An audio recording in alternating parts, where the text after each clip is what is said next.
Hey, hey, hum, hum, hum, hey, hum, hey, hey,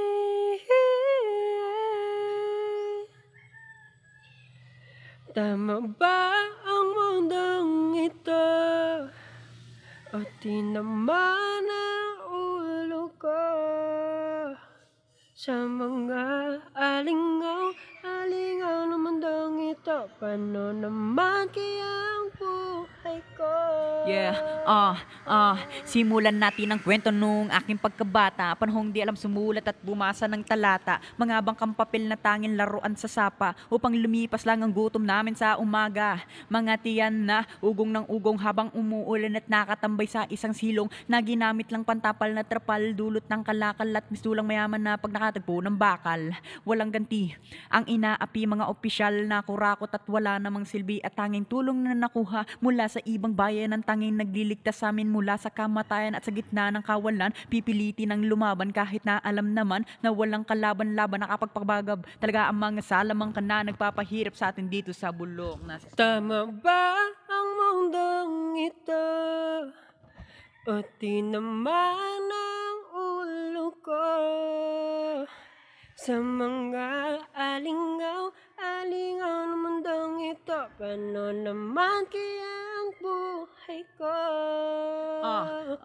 Patuloy na lumagana pa ang aking paghihirap at nagpatuloy din ang unos sa aking humahatak. Ngunit isang umaga ako'y nabigyan ng liwanag. Ang kahirapan ay hindi ko na nalalasap. Nagsimula sa pagsisikap, nagtapos sa paglaganap at pagtupad ng aking mga mithiin at pangarap. Kala ko dati yung buhay ko ay puro lang kamalasan, kahiroy ng paglaganap ng korupsyon at kasamaan. Pero unti-unting nagbago ang aking nilalakaran. Nagulat ang mga opisyal sa kala nilang basahan. Teka muna, dahan-dahan yan ng kanilang bigkas. Ngunit wala naman silang nabibigay kahit bigas. Ako'y tumayo, lumaban, nagkaklas, binaliwala ang kahit na anumang mga haras. Hindi nila inaasahan na sa aking paglabas, kwento ng kahirap ay dito na magwawakas.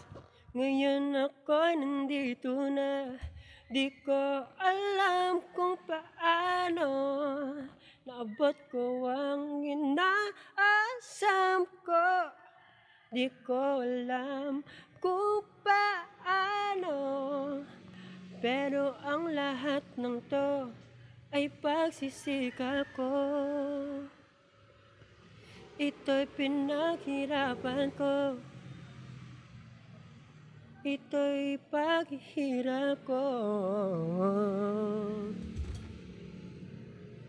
Oh,